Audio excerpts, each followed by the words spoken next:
Justice for all.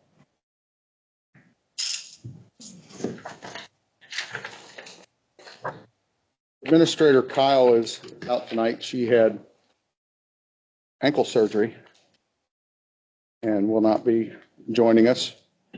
Fiscal Officer Smith will be pinch hitting tonight. Appreciate her. Thoughts and prayers. her doing that. Roll call. Trustee Bennett? Here. Trustee Hatton? Yes. Trustee McGurran? Yes. Procedural actions. Move for the adoption of motion number 26-031 to dispense with the reading of the minutes from the March 5th, 2026 regular meeting and the March 19th, 2026 work session. Need a second? Second. Discussion? Roll call. Trustee Hatton? Yes. Trustee Bennett? Yes. Trustee McGurran? Yes.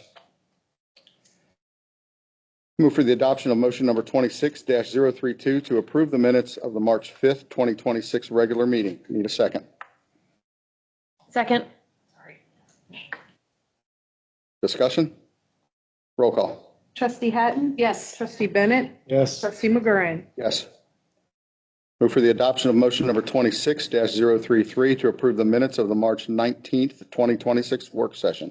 Need a second? Second. Discussion? Roll call. Trustee Hatton? Yes. Trustee Bennett? Yes. Trustee McGurran? Yes. We have a presentation tonight. Patricia Dawson with the Butler County Board of Developmental Disabilities has a presentation for us. We'll get out of their way.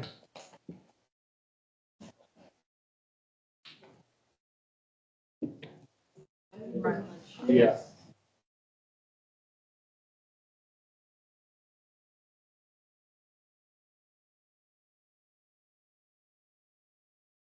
Hey, Russ. Here, get.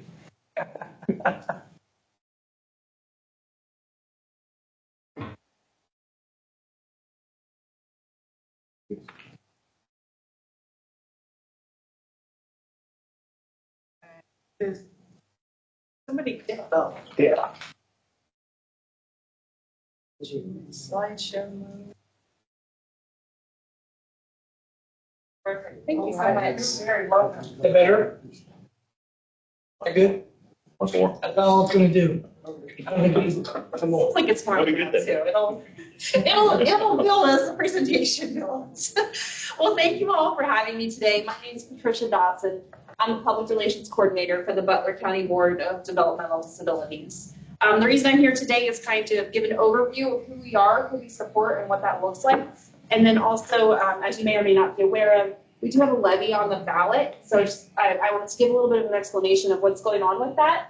You are taxpayers, so this is something you're already contributing to. And then I wanted to answer any questions that you may have. So our mission is actively partnering with people to access the world. I'm not going to read these stats all to you. You can look at those while I explain though. The thing, when you hear that mission, it doesn't sound necessarily all that exciting or profound until you realize the history of where we came from.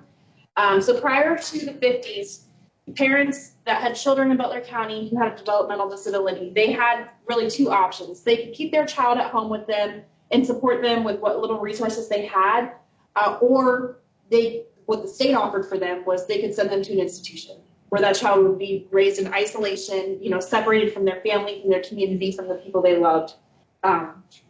In the 50s, parents demanded better, and grassroots efforts ultimately turned into what is today the county board system. I think it was in 1967 that finally came about. So there were some different iterations. But so again, now with that in mind, actively partnering with people to access the world, that's, we're here working in order to create a space so that people can live in their community with their loved ones where they deserve to be able to live and thrive, play and learn. A developmental disability is one that occurs before the age of 22, and it is due to mental or physical impairment or a combination of both. You might be familiar with some like autism, Down syndrome, cerebral palsy. There are certainly so many more than that, but I bring this up because you can probably think about somebody in your own world that fits this description that would be eligible for our supports. We operate on a person-centered philosophy, so what that means is that we provide the support that works for you and you alone. We're not giving you this blanket, like, oh, here's all the things and just throw them at it and see whatever sticks. We're very fiscally conservative in that way, so we're only going to be providing the support that makes sense for each person. But we're also very intentional about providing that support. So sometimes it's as simple as finding a job that somebody is interested in, helping them connect to that. And sometimes it's as grandiose as the story of Ray and Vicky. So they knew each other earlier in life.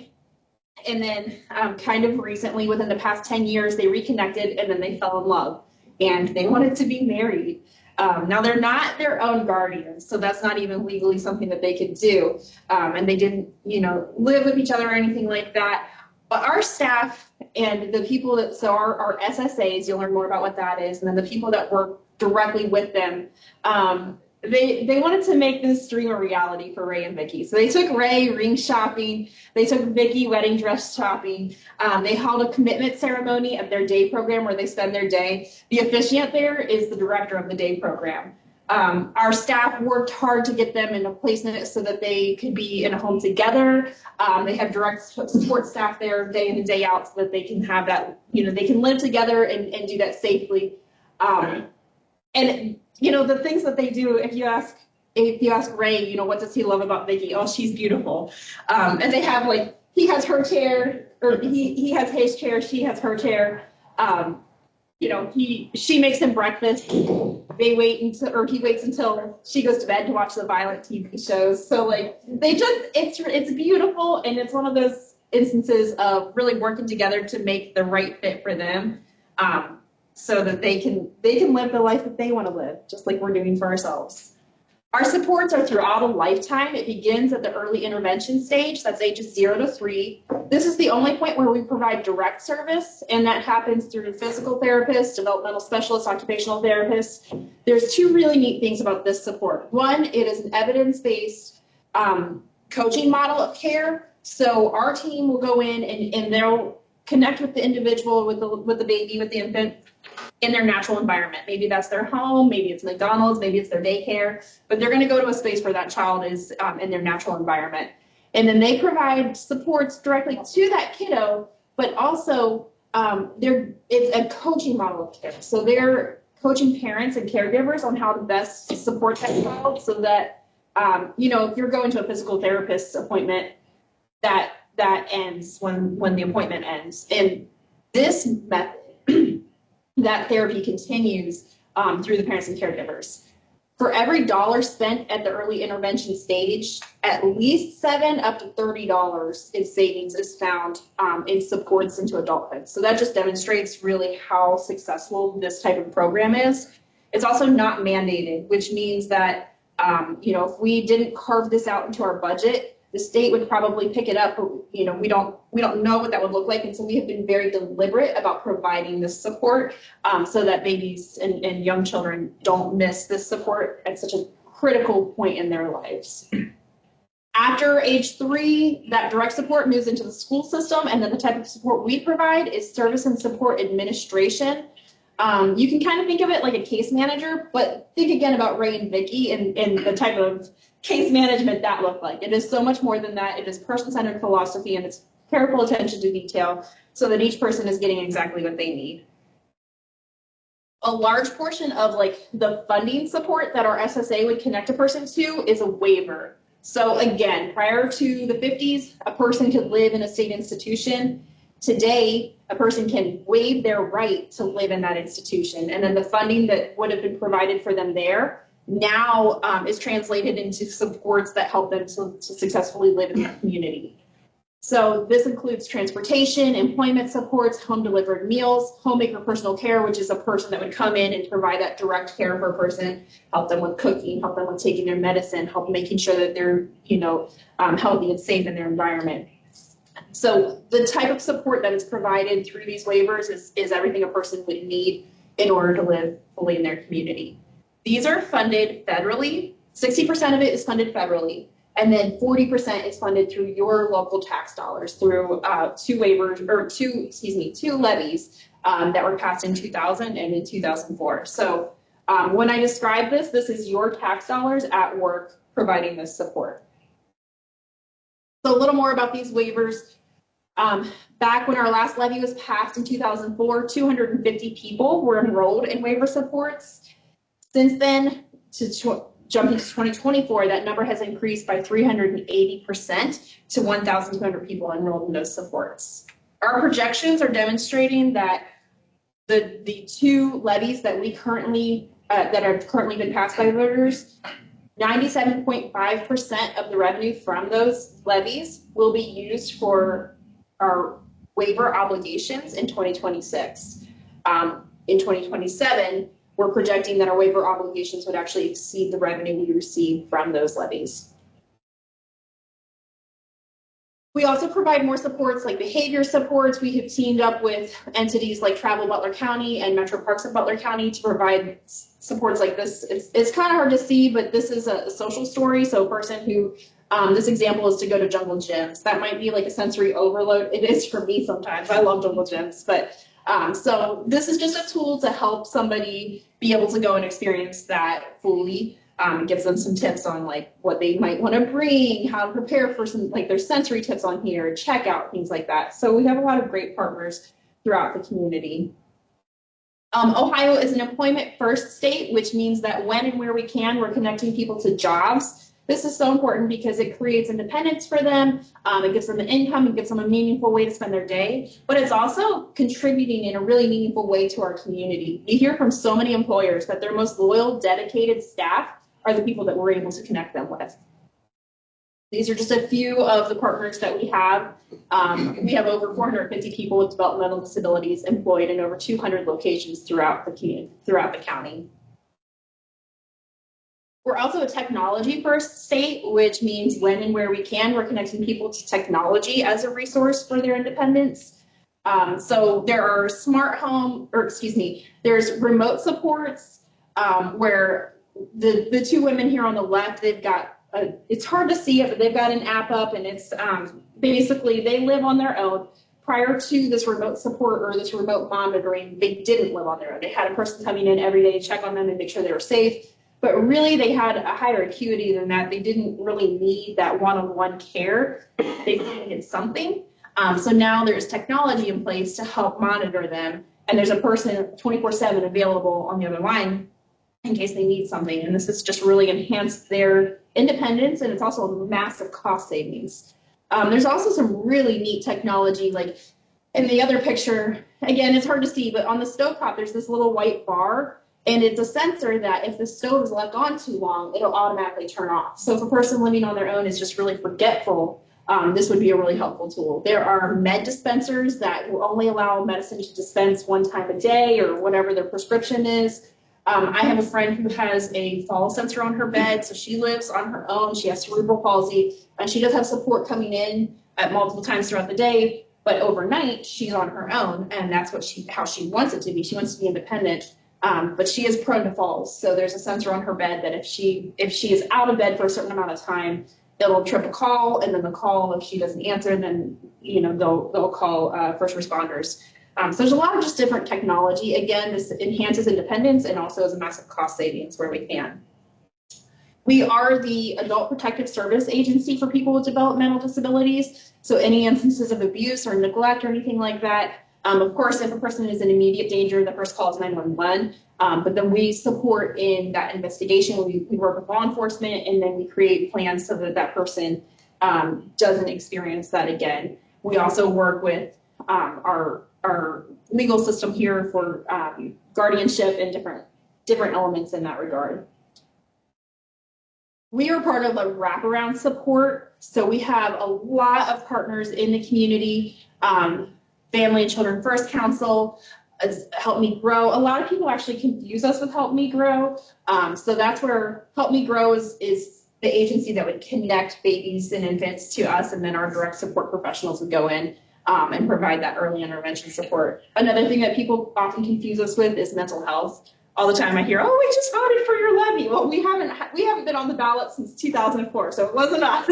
But I think a lot of times people think that we are mental health. There's a lot of crossover. Sure, we're supporting people that have mental health, and mental health is supporting people that have developmental disability diagnoses. But we are independent, and we work together on a lot of different, we're partners in the community. Again, here's another snapshot of how your tax dollars, this is our fiscal overview of your tax dollars. So you can see in 2025 that our revenues was 28,000, our expenditures was 37,000. We weren't, I'm going to word this incorrectly because I always stumble over this, but we had money in reserves, but that is now becoming depleted. So again, with the upcoming levy, the only solution would be additional revenues. You can also see from this in our revenue section that 83% of our revenue comes from the local revenues. That's our two levies. Again, just a demonstration of where those local dollars are going is largely to our waiver expense, which is the money that a person, they're waiving their right to live in an institution and now are able to live fully in their own community. Due to this rapid, or you can see this massive growth here, and to other factors as well, in September, we did declare a fiscal emergency. And then as a result, enacted multiple cost saving measures. To date, this actually exceeds $3.7 million in savings, but it includes pauses on all raises or increases. We have reduced our working hours, which in turn resulted into a 6.67% decrease for all full-time staff, pauses on promotions and vacancies. And then as a last resort, we have now started to create some cuts for supports that we're providing. So family support service funding is for somebody who doesn't qualify for a waiver, and we have always provided a little extra support for that person who might not be able to get the significant support through a waiver. And so we've had to cut that significantly. And then we paused locally funded services. Again, this is for an individual who doesn't receive a waiver. This would have supported transportation to and from work, or maybe 1 or 2 days at a day program. We have been getting creative with trying to find solutions for the transportation piece because, again, we are trying so hard to not have people lose their jobs as a result of this fiscal emergency. But unfortunately, as a last resort, we have had to make some significant changes to the type of support we're providing. Which again brings us to our levy request. The only solution is additional revenue. So we have placed a $2 million continuing levy on the May ballot that would generate $26.4 million. And the cost for that per $100,000 valuation is $583 a month or $70 annually. Down here you can see sorry, I'm all over the place. This is what it would be combined with what we are currently collecting and the $70 annually, or this is what it would be combined monthly. So thank you again. We are proud of the work that we're able to do in our community. We appreciate the many supporters that we have. Again, Travel Butler County and different entities like that. And I am happy to answer any questions that anybody has. Thank you. Do you know why they chose to wait so long to put another levy on the ballot? That's a great question. Yeah, we've worked with our county commissioners. Ultimately, they're the ones who get to decide when we go on. And there are a lot of social service agencies that have renewal levies and things like that. Yeah, exactly. Okay. So this was the time that we were allotted. So yeah. We did use 10-year cash flow to demonstrate exactly, where we would be. So this isn't like a surprise, but it was just, this was the time we were given. It seems like you've already made cuts and reductions. Yeah. If this doesn't pass, what's the next step? Well, again, as you saw, it's pretty much 100% of our revenues is going towards those waivers, and those are mandated supports. Yeah. So anything outside of that, early intervention, for instance, and that it's such a critical support because it's a person first 36 months, the neuroplasticity it's significant, the type of support you're receiving there. But unfortunately, I think that would probably be first. Yeah. I think on one of the slides it showed $24 million. Is this the one you're? Nope. Yeah.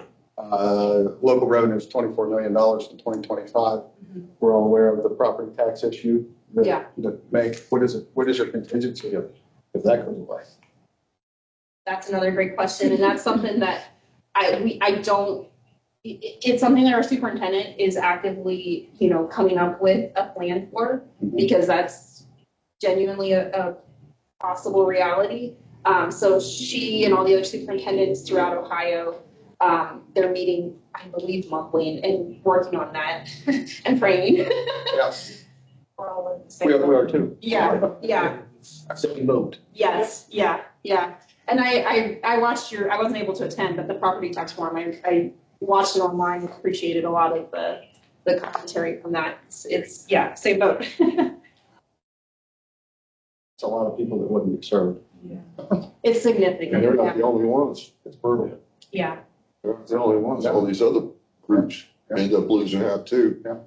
And it's hard to capture. I've been trying hard to get a number for this, and it's really hard to, but when you think about the people that we're supporting, let me hop back over to this page. We're supporting 4,293 individuals. So then you think about the household. Some of those are siblings, but let's assume that maybe that's 4 people per household. So now you can times 4 for that. That's the amount of individuals that are being impacted. And then on top of that, the nature of our work, the way that we use the waivers is that the board provides 40% of the funding for that, and then also connects these individuals to private providers in the community. That is a ton of jobs that are happening at the private provider level as well. And then there's brick and mortar through day programs. The impact is significant, and again, it's really hard to capture. We've been working on trying to get some real numbers behind that. And it's hard because providers provide supports in different counties at the same time, and there's some overlap, and it's hard just to provide information without duplication. But the footprint is significant.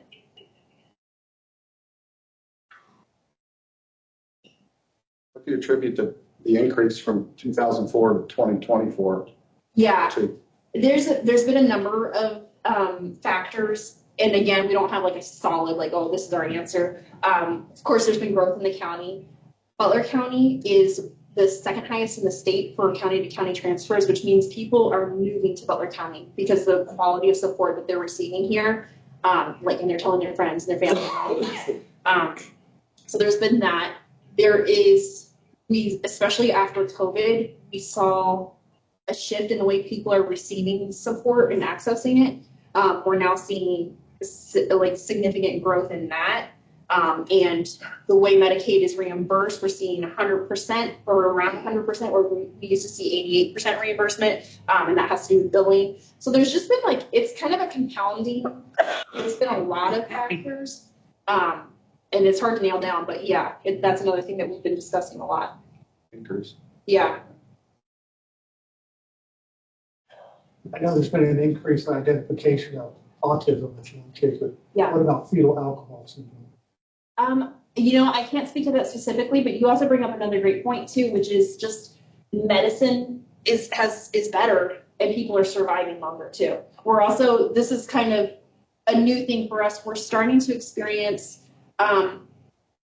those parents from back in the 50s. We're now at that last generation where that set of parents, they're starting to pass away, and they were providing 100% care to their child. And so now we're starting to pick up, so we're still finding people that, they 60 years old and have had developmental disability, of course, their whole life. And that we're gosh, there's supports here. So that's another piece to it as well.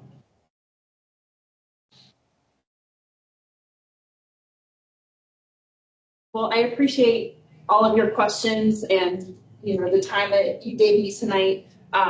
If you ever have any other questions or anything, again, another piece that I have asked every time I give this presentation is if you have any thoughts on how we can work together to enhance that mission, actively partnering with people to access the world. We are all ears.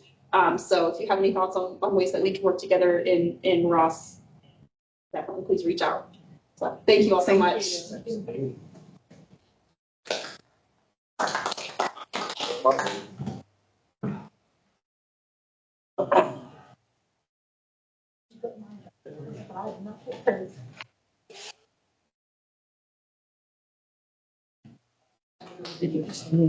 Oh, it didn't go off. Turn off. Thank you. I thought maybe it was an on-the-road concert.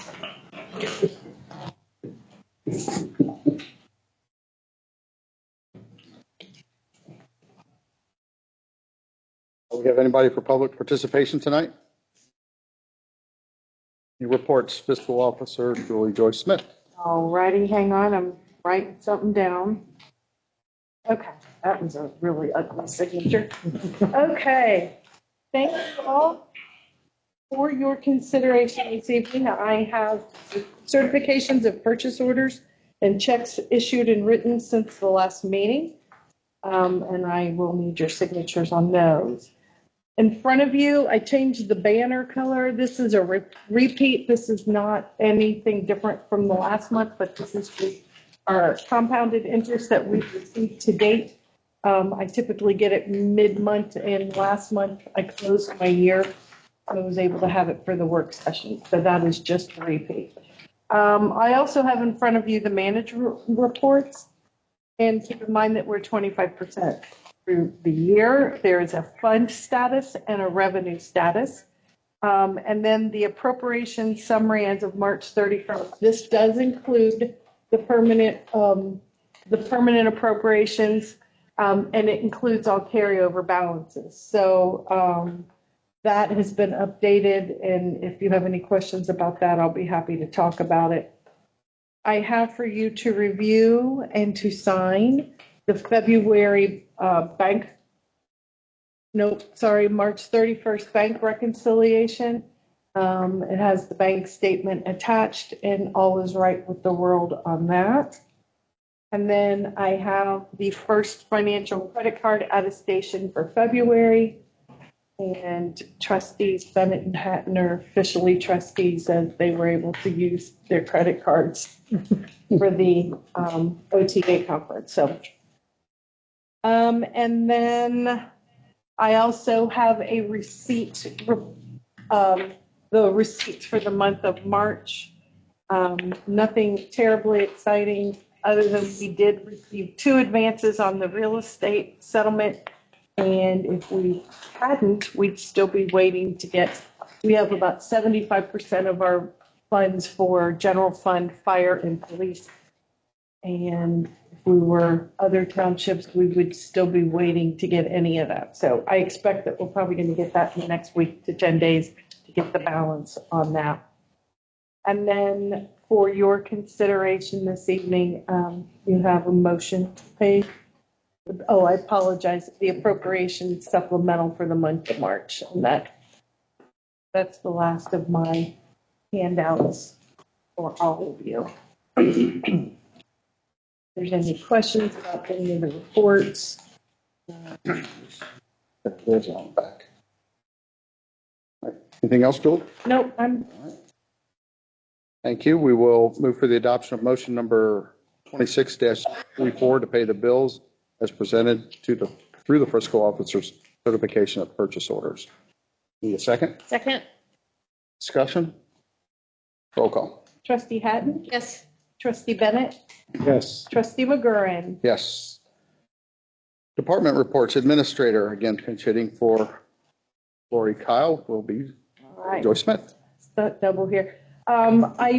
We have a tornado disaster tabletop drill scheduled for Tuesday, May the 12th at 6 p.m. We need to know going forward whether you just want this to be the work session, or do you want to do it in addition to and have it be a special meeting? If whichever way you want to do it, we can do it. I just need to know. So, Just a second. yeah, I'm looking. That was- at the We do calendar. that in the firehouse. Pardon? We do that at our firehouse. I am going to assume the location for the tabletop drill is going to be at Station 102 because they have the largest conference room, and the echo on this is annoying me. It would probably make the most sense to have it at Station 102.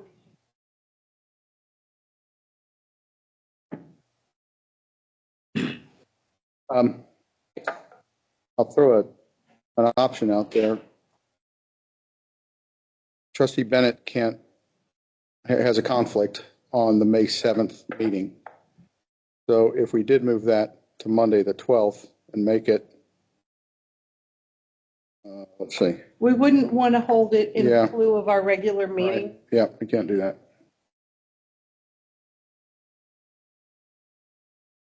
But And we could absolutely make it our work session. if we made it our work session, does that then allow, we can then do a regular meeting on the 22nd and just kind of flip those? On the 21st? I'm sorry, 21st, yeah.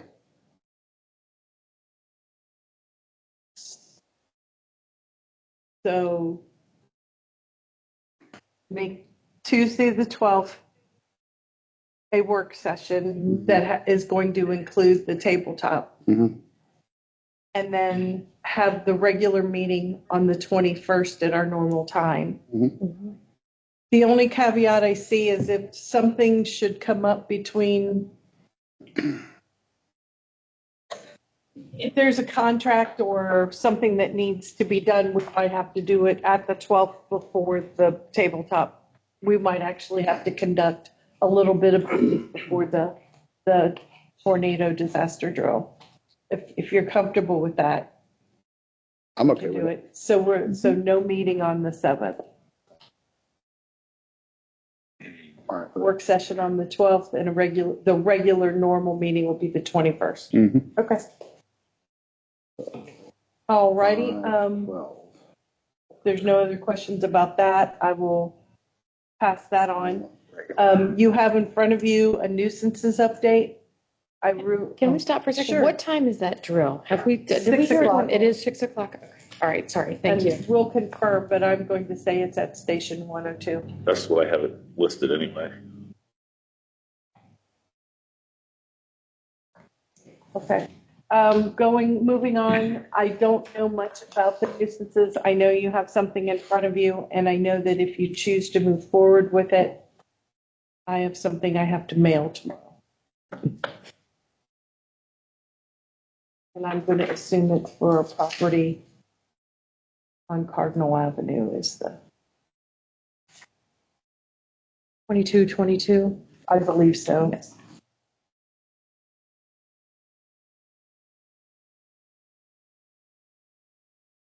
I don't see a date for, I mean, it was declared on 1/5. Has there been any, okay, as of 3/3, that's, No, this one was date, Really, is a month ago. 4/2 is the declare date. oh, okay, the one at the bottom. Yes. sorry. That would be Sorry, I was up on tonight. the wrong If one. you Okay. choose to move forward, you'd be declaring an emergency as of this evening. When was the last time anybody looked at it? Do we know that? If it's not on the spreadsheet, I have little or no information about it. Go ahead with it. Well, that will come up in your Okay. legislation. I will tell you that for the items that are for your consideration for legislation this evening, there's an agreement with Viking Fire Protection for the hydro testing and installation of fire protection equipment. They have already done their pre-maintenance walkthroughs, and they have given us a contract to move forward. Let me see if there's anything. There's a proposal, $407. And for some reason we have to enter, and then there's take that. It's annoying. Trying to see, it looks like $407 for that piece of it. For some reason, they want us to enter into this agreement. And then a fixed price of $560. That includes labor on another aspect of it. And then there's a proposal for hydro testing, replacing equipment, installing 3 gallons of new and selects chemical. Does any of this make sense to you, Chief John? Lieutenant Meyer. And that's was working on that. $1,500. So there's no, there's no one total in this. So if my math is right, we're a little over $2,000 with just what I'm reading through. Did Lieutenant Meyer talk to you about any of that? I know he and 'Cause it was a little Administrator disturbed. Kyle, they're They charged $150 for them to hang a fire it. extinguisher. right. He's like, I could have done that. Well, yeah, and So, I Yeah. think going forward, once we're out of this contract period, need to look at other we're going options. to renegotiate or look for some other service. So How long is that contract? it's several years. I think we have like 2 more years on it or something. So that's the first piece of legislation in front of you. Then we have the legislation for the declaring the nuisance. And then I think trying to get ahead of the garden club, I think Administrator Kyle wanted to get a motion to approve up to $1,500 for mulching chemicals, because it's my understanding the garden club is just going to pay stuff out of pocket this time around and then charge us. Where in the past we went through a landscaper and we paid the landscaper directly. And then we have an item we need to discuss about changing the work session. So I don't know if you guys want to look ahead at the agenda. If you want to discuss any of these things, I can only offer you a limited amount of back support on this one. Well, we don't have any choice with the Viking Fire. I don't believe Because so. we're in a contract, so We're in a that is what it contract is, with them, right? yes. What does our contract include? What do we get for having a contract? Well, we have a preventative maintenance where they do a walkthrough and they charge us for that. I mean, it's like $50 plus for the hood. Right. Unfortunately, we do have a fire marshal who I think could be doing some of this. I know he's talked to Lori at great length about this, but unfortunately, we're under a contract with them right now. There's no way to get out of that. I do not know. We have to approve something tonight, or can we look at that contract and read over it? It's, See, I didn't have anything to do with Yeah. I know Steve, Lieutenant Meyer signed this on February 19th. But I this think that is was after all they had done everything. all the inspections. And so this is just finalizing the contract, so. It's your meeting. Y'all can do what you choose to do, and if we want to table this resolution, we certainly can do that. If you would like more information, more background, and perhaps Administrator Kyle could give you more of a big picture on it and how locked in we are on it. I would, not putting words in your mouth, but I would really like for Trustee Bennett and Chief Johns to look over that. It's kind of- Yeah, it sounds, they're just ragging and tagging, right? Annual tags and Yeah. they're annual on these kitchen suppression at Station 102. Okay, tabling, and I'll get with you. We'll take a look at it and see. Let's do that. I can make copies of this and email it to all 3 of you and to Chief Johns, and we'll table it.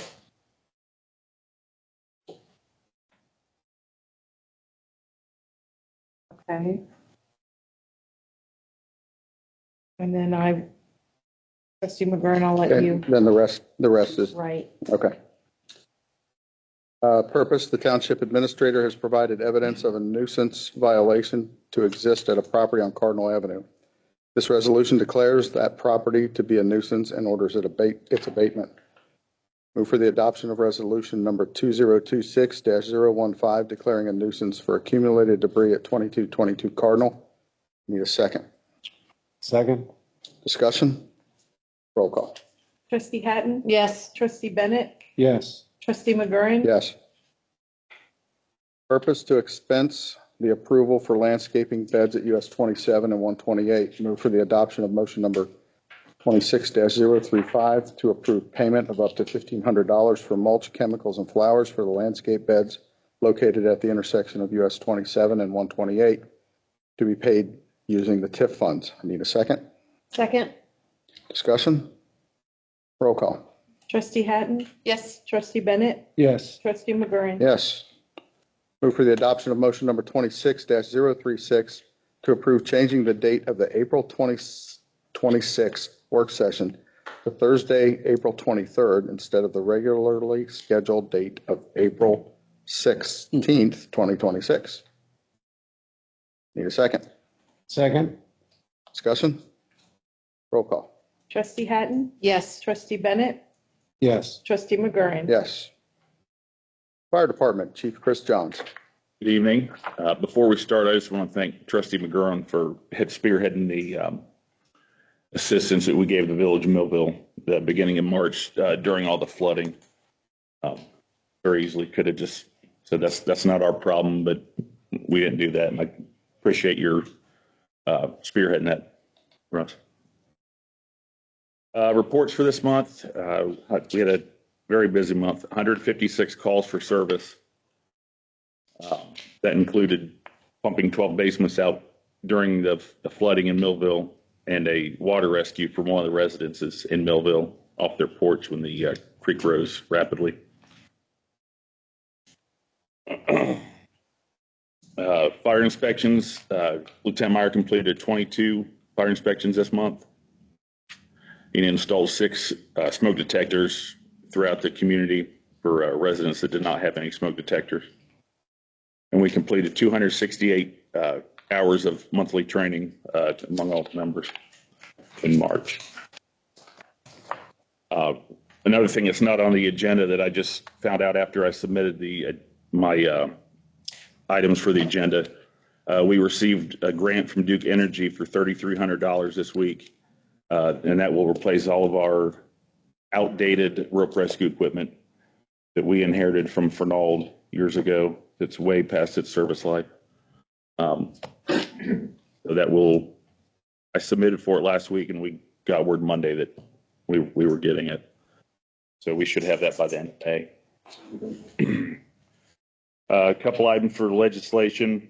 One is to revise our staffing structure to add the part-time lieutenant position that we discussed at the last meeting. And I believe to amend the pay staffing levels and pay rates. The second item for legislation is approve hiring part-time firefighter EMT Thomas Rogers. He's a full-time firefighter for the city of Cincinnati, and part-time firefighter paramedic Tyler Teeters. He's a full-time firefighter medic for the city of Oxford. And that's all I have for you this evening. Thank you, Chief. Purpose to revise the fire department's staffing structure to add a part-time lieutenant position. The staffing level and pay rate summary must be adjusted accordingly. The following resolutions are necessary to enact and reflect those changes. Move for the adoption of resolution number 2026-016, amending the Ross Township Summary of Personnel Policies by adding sections 700.5.10 pertaining to part-time lieutenant within the fire department. Need a second? Second? Discussion? Roll call. Trustee Hatton? Yes. Trustee Bennett? Yes. Trustee McGurran? Yes. Move for the adoption of resolution number 2026-017, amending staffing levels and pay rates for the fiscal year ending December 31st, 2026.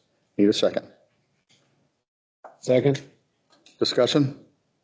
Roll call. Trustee Hatton? Yes. Trustee Bennett? Yes. Trustee McGurran? Yes. Purpose, approve the hiring of part-time firefighter EMT Thomas Rogers and part-time firefighter medic Tyler Teeters. Move for the adoption of motion number 26-037 to approve the hiring of Thomas Rogers to the position of part-time firefighter EMT at a rate of $19 per hour and Tyler Teeters to the position of part-time firefighter medic at the rate of $20.50 per hour, These employments are in accordance with the current staffing summary and pay rate resolution. I need a second. Second? Discussion? Roll call. Trustee Hatton? Yes. Trustee Bennett? Yes. Trustee McGurran? Yes. Road Department, Superintendent Bulak is not here. He had back surgery this past week. One of the things that he and do you have anything to talk about yet? And I I'll bring just, it. no, I just have a Okay. contract. One of the things that he and I talked about, and Administrator Kyle was in the meeting as well when we were at the Butler County Engineers meeting, was the use or need of pole cameras to inspect the culverts and storm sewer pipes in Ross Township. We had conversation with all of the people in the engineering department, including Mr. Wilkins. Oh, okay. And he strongly suggested that be purchased and used to inspect the pipes.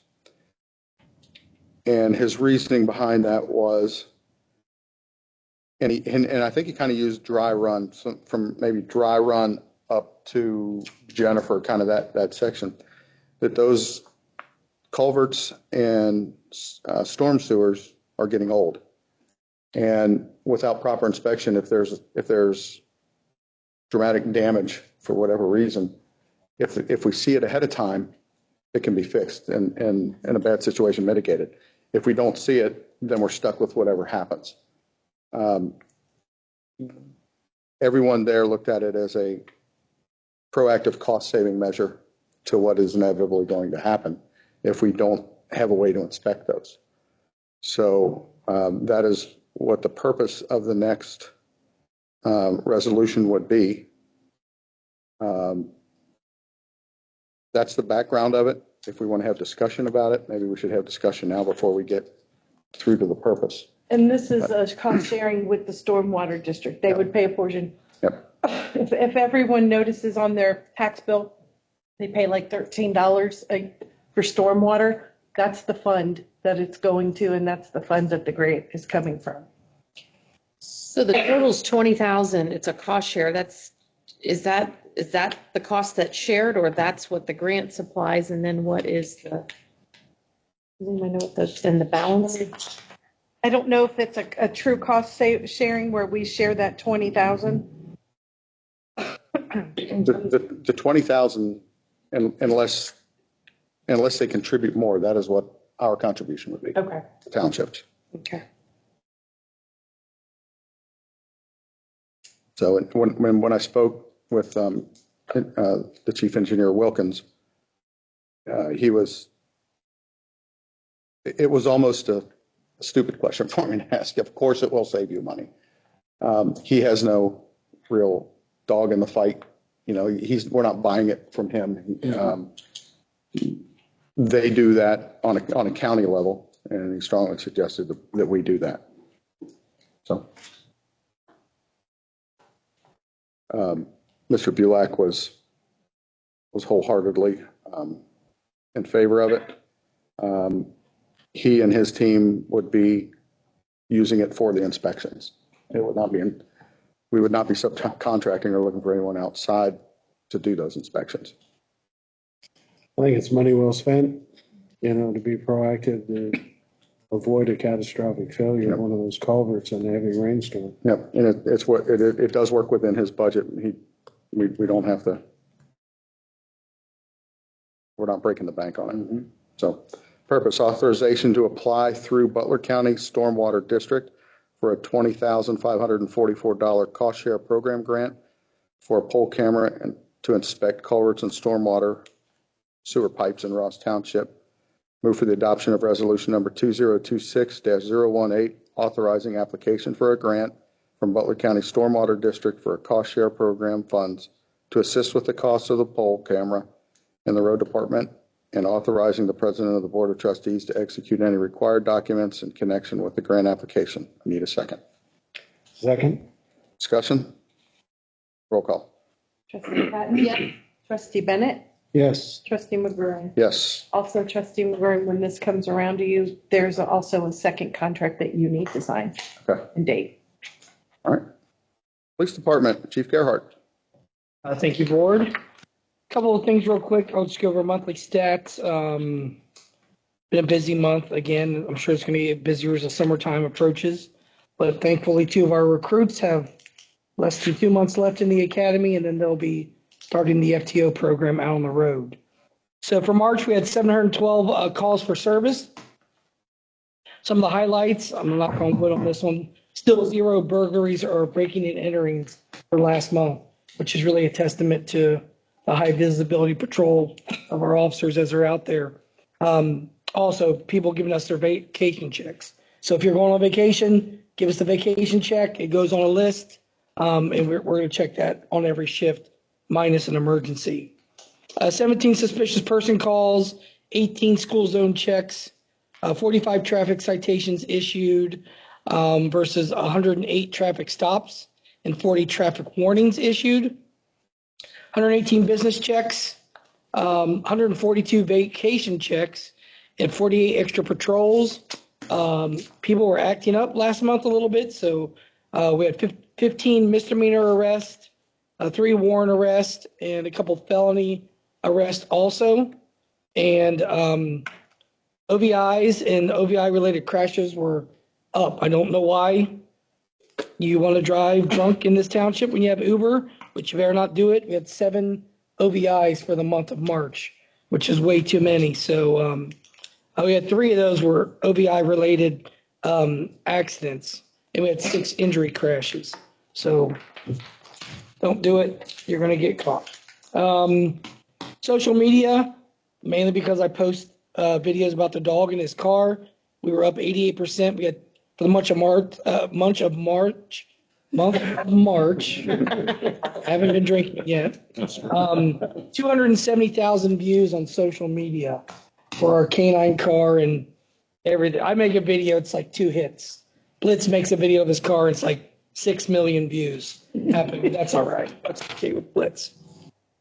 Speaking of the car, one of the things that's coming up due to, we're going to do something special for them, but we're going to probably wait till the next council meeting because I have a very special gift coming. But due to a generous donation from Critters and Cruisers, we were able to get a brand new prisoner cage, transport cage for our Charger, which will probably be the resting place of Blitz his entire career. So at first he thought he was getting punished because it's a lot smaller area, but then he got over it. So and I was also able to work with Crafts and Critters. So their fundraiser that they do, which benefits Butler County Canine Units, I called in a favor to Dr. Rice, and it will be out at Ross High School this year instead of somewhere else. So mark your calendars. August 29th is going to be their annual car show. This is a nonprofit. They raise money specifically for canines. They're a little bit different than Havercamp. They can buy equipment for us. They've donated about $14,000 to our canine program, which is saving taxpayer money. So I would like everyone to be out there. And if you're a corporate donor and you're watching, let's see, what else do I have for the board tonight? I think that might have been it. You want to talk about the repair on the transmission? Oh, yeah, we have, well, I mean, I'm really good at negotiating used cars for us. But sometimes those used cars are going to break, and I can't get around that. So one of our spare canine units from Blue Ash that's been well maintained and has lower miles than what we have on our cars. The transmission is going to need to be replaced. So it's still not the $78,000 or $85,000 for a brand new cruiser outfitted, but it's going to be about $8,000. So you'll see that with the board. So it's a car worth saving. It'll be around for a while. I'll explain more about that later. I think that's it besides my executive session. Unless the board has questions. Oh, wait, I do want to say one thing. So I don't know if you saw on Butler County Sheriff, he made a post, unfortunately, about a child sexual exploitation crime that came out, a really bad guy that they arrested. So that came in as a tip to our school resource officer, who quickly realized the gravity of the offense. And unfortunately, The worst of it did not occur in Ross, but we reached out to Butler County detectives, and in probably one of the fastest ever search warrants I've seen done, great work by them, which we assisted them on.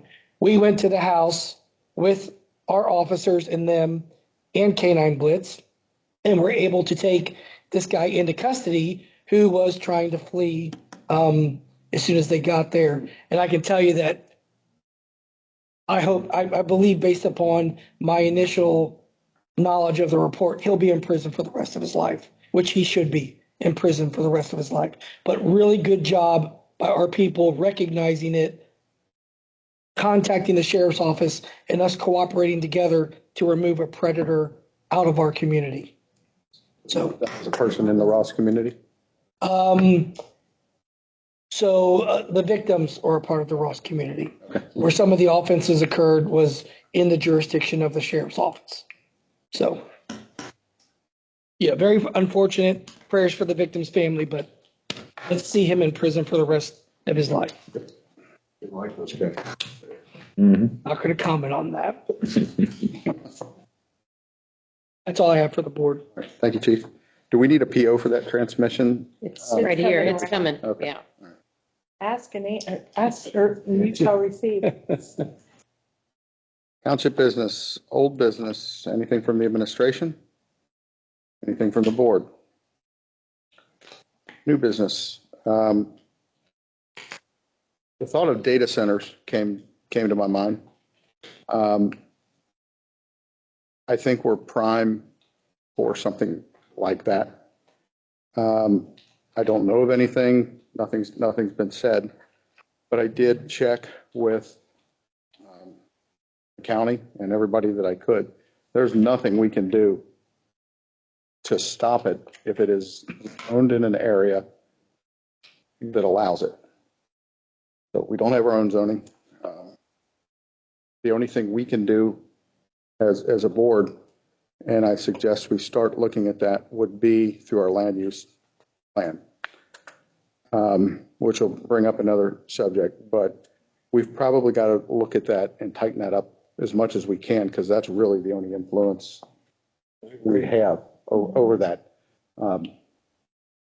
So if we could, maybe in upcoming meetings, let's keep this on in the business. But as much as we can do for Ross Township, I don't think that's something that anybody in Ross necessarily wants.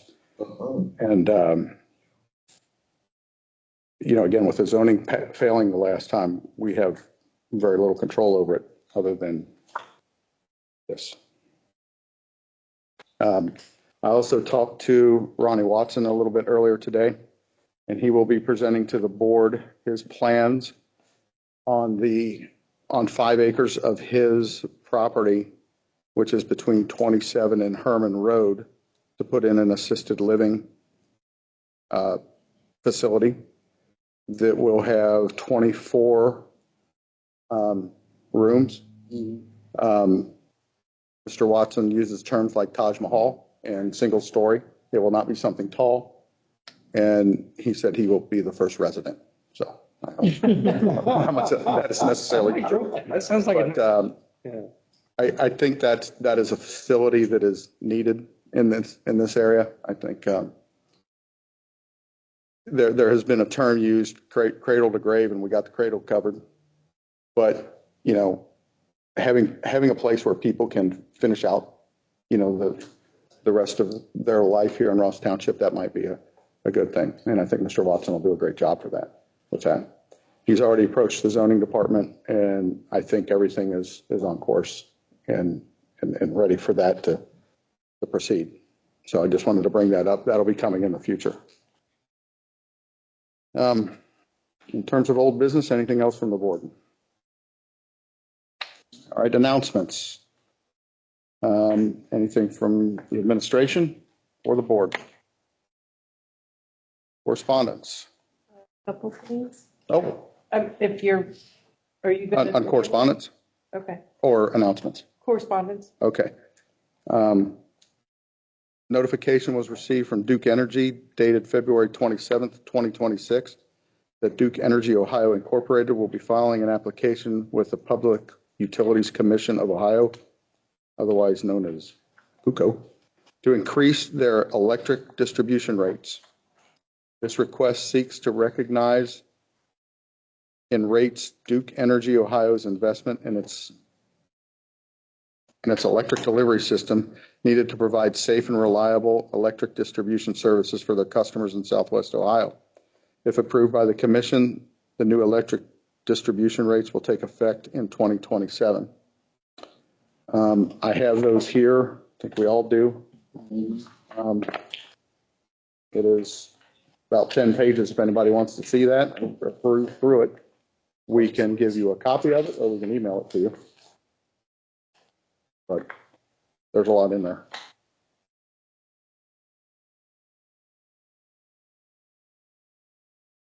The Butler County Farm Bureau invites the Board of Trustees to join them for a legislative district meeting on Friday, April 17th from 12 o'clock to 2:30 p.m. The meetings will be held at the Butler Rural Electric Community Room at 3888 Stillwell Beckett Road in Oxford. And we need to RSVP by April 13th. The Ohio Division of Liquor Control sent notice that all Class C and D retail permits to sell alcoholic beverages in Ross Township will expire on June 1, 2026. The Ross Township Board of Trustees has legislative authority to the right to object to the annual renewal of a retail permit and to request a hearing. After considering input from the police department, does the board request a hearing for any particular permit holders? Chief, anything on? I don't. Your side? Okay. No complaints? Nope. We have an additional piece of correspondence. Received an email today from Jim Bolin with Butler County EMA that the state of 11 counties in Ohio were declared a disaster due to the storm January 24th through 27th. So the Ohio EMA mitigation branch will be in contact with us soon to review additional documentation. We have already submitted some information to them. No, this is the snowstorm. This is not the flood. But there might be some, but I know that the road crew had to submit a detailed of what the costs were. So, but that's just to show that the governor did declare those 11 counties to be in a disaster area. So, And this was from the recent storm? from January. This Oh, is January. not the Okay, flooding. okay, This is- gotcha. That's how swiftly all this moves. Speed of smell. Okay. Yep. As far as that flooding goes, I don't think Ross was immediately affected, were they, in any Not like real way? Millville I or think we pumped out one basement in Ross, and that was up off Black Road. Anything else in correspondence? We did receive some correspondence, Trustee Hatton and I did, from someone who was concerned about a neighbor putting concrete in the creek back over here behind Clyde Court. We have both responded to that person. That has been referred down the line to the Butler, from the Butler County engineer to EPA and then the Army Corps of Engineers. Nothing has been done at this point, but if you get a call from that area, please let all of us or one of us know. I would check ODNR too. Yeah. I think maybe Watercraft has some jurisdiction over if they do something like that. Okay. I can get you a contact for that. Okay. And I will give you the address of where that took place. So just so that preemptively, you know, that contact has already been made by someone. which is, you said it's been referred out to which agencies? Ultimately, at the end of my connection was Army Corps of Engineers and Trustee Hatton's as well. Yeah. Okay.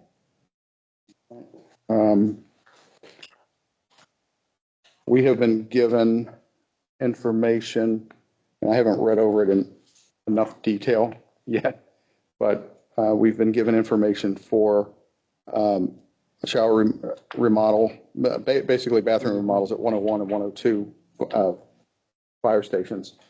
I think before anything's approved, we need to read over that probably in detail, Do you want to add that to the work session? please. And do you want to add discussion about data centers to the work session? Yes, and as it relates to any way that we can legislate that through the land use plan. I did talk to David Fair in the zoning department, and that is our best way to, I don't want to say stop any of that, but to discourage it, yes. I asked him what was the best way to stop it. Would that be through an overlay type thing or the land use? And he said the land use by far is the strongest way to mitigate such behavior. Okay. So have the mixed use overlay, the data center, which kind of are similar topics, and then the remodel on the two stations. Mm-hmm. And then we also received from Securitas, and I want to go over this a little deeper. Mr. West, I will tell you, it was significantly higher than what I expected it. I'm sure you've heard that a million times, but it was. And I'd like to look over that in more detail. And I think Chief Gerhardt will echo that. So it's on our radar. It's right out there in front, but I want to go over that a little more. And I hope everyone Great job. understands that. All the security stuff that you. It's very comprehensive. That was amazing, just having them come through and do that. It was a great starting point. I appreciate it. Hey, Russ, the documents I left you guys with the remodel, Yep. that was put together by Lieutenant Myers. Yes. Want to know that he spent all the time doing that, Yeah. doing all the legwork, getting all those quotes together. So, And I'm sure he's got a lot of personal time. He'll probably invest on his own on that if I know. he does. And I'll invite him to that work session Yep. so he can elaborate more on those contractors he spoke with. So I think by then all three of us will have had a chance to sort of go through that and come up with questions and suggestions if any of that comes up. I still want to make sure everybody knows in the audience and in public for those who watch it, there will be a Ross Township Founders Day. This is not a township. The township itself is not putting this together. It is a historical society, or as some of us call it, the Hysterical Society. That is going to be May 9th. The sons and daughters of the American Revolution will be heavily involved in that. Our police department will be providing drone coverage as well as drone video for that. We're working on a flyover for that, but I don't know if we'll get that done. But I think it's a very prideful thing, a very civic, to develop that civic pride. I think it'll go over very well. That's going to be held in the Venice Cemetery. The lady that owns the antique mall, Jenna Harmon, is working tirelessly to try to put this together for the township, and I appreciate her efforts. And I think it'll be really nice for the township. So tell your friends, tell your neighbors, May 9th. And I think that's at 12:45. I think that's what she said. Yeah. Still So waiting on final Yep. confirmation. no vacations are allowed on May 9th. Okay. Topics for the work session we've already talked about. Executive session. Move for the adoption of motion number 26-038 to retire to executive session to discuss details relative to security arrangements for a public body or a public office in accordance with Ohio Revised Code Section 121.22G6. Time? 7:10. Take a second. Second? Discussion? Roll call. Trustee Hatton? Yes. Trustee Bennett? Yes. Trustee McGurran? Yes. There will be no further action when we come out of executive session.